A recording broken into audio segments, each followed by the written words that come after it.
Hello everybody, welcome back to Cannonball Cottage.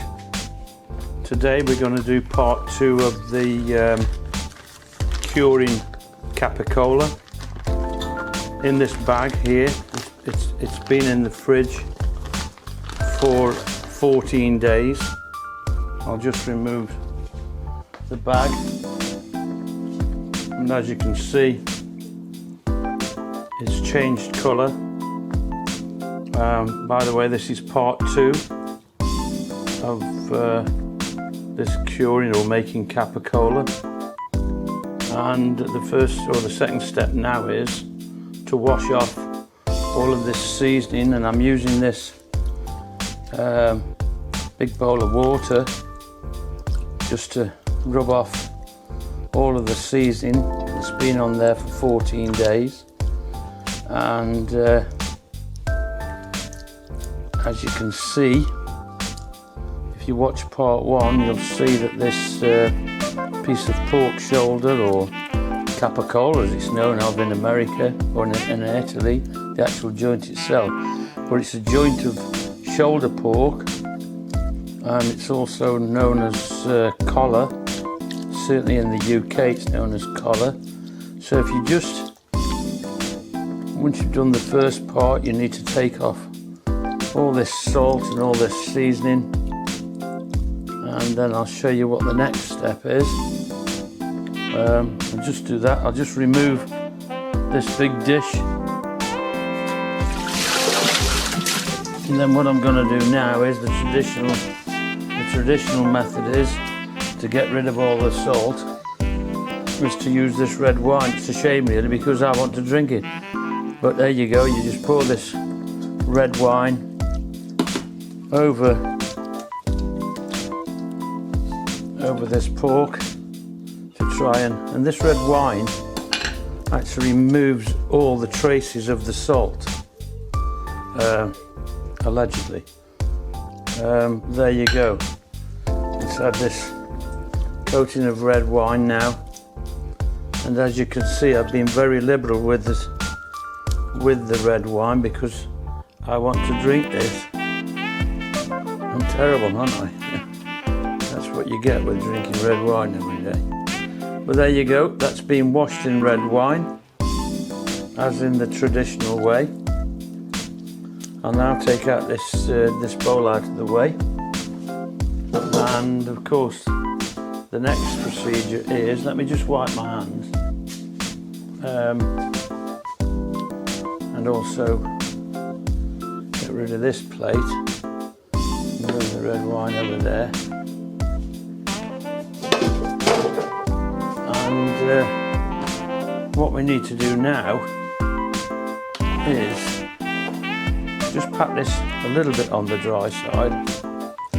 You should use either a kitchen roll or cloth like I'm using, just to take out a lot of the moisture, and then we're going to coat it in this mixture that I have here. Now, again, it all depends on what family you come from. They've all got their own methods. Some people just use paprika.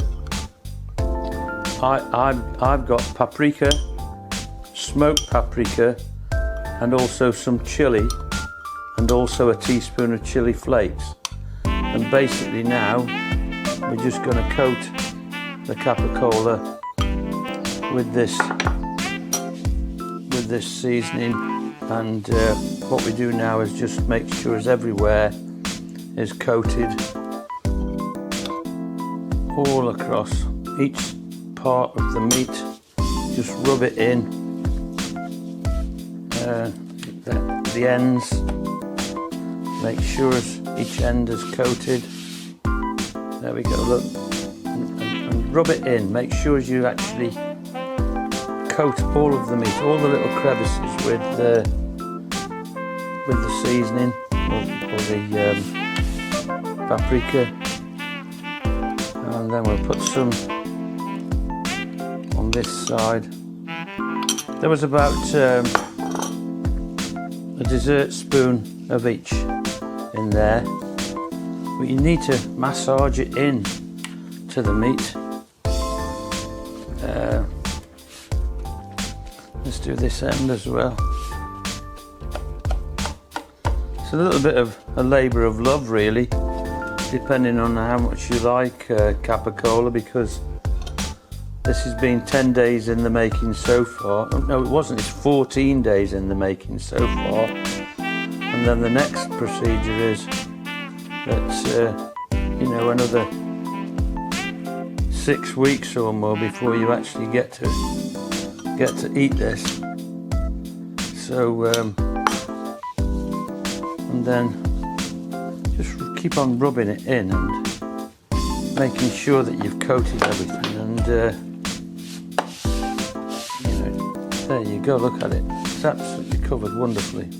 And this is not too wet, which is what we want. Now, traditional methods are that you would actually put this in some sort of collagen paper or a skin of some kind, and then put it into a net. Then also spray it with some sort of, I can't remember what that's called now, that it helps for it to stop the green mould and give you the white mould. Well, that's in modern techniques. Years ago, when it was traditionally done, there was none of that used. It just need to be at the right temperature.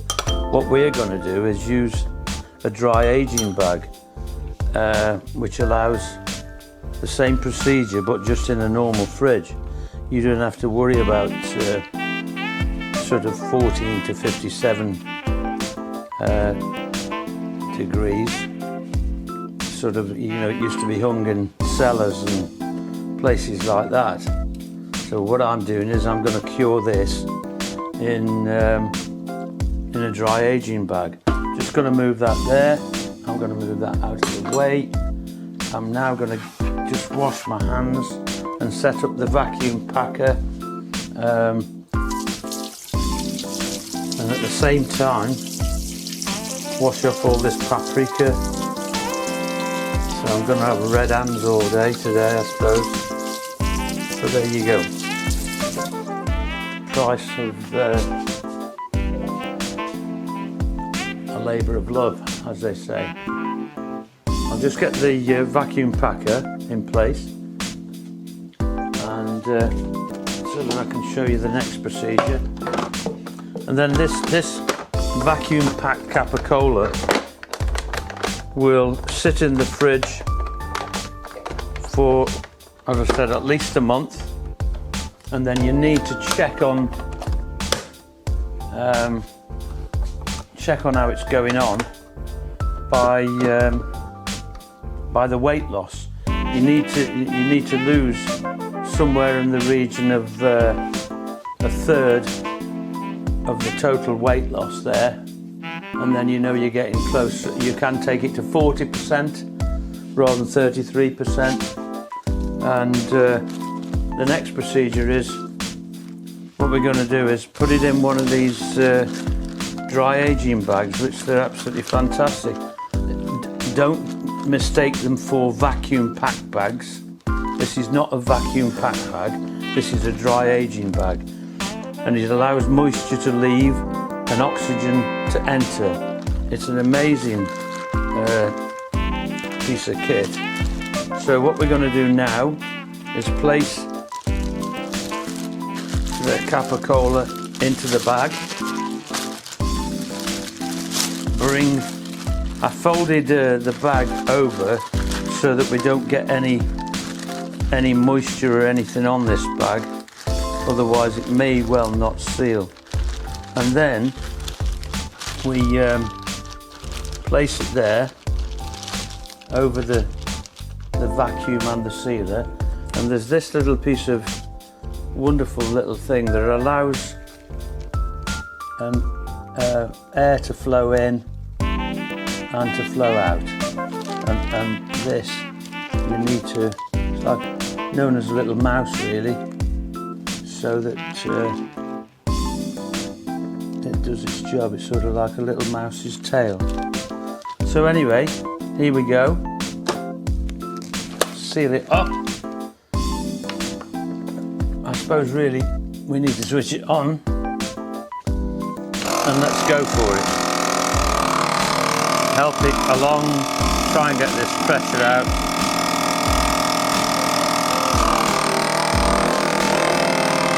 There we go. Come on. I think the bag's a little bit too big, it's taking too long really.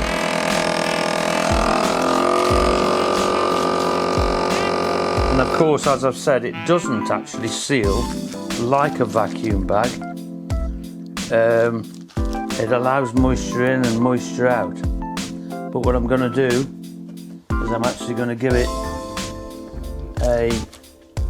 another seal, another vacuum, to see if we can get any more air out of it.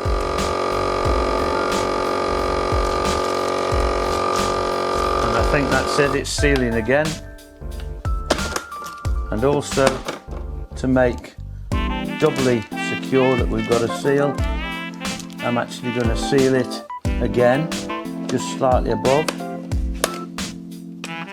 There you go.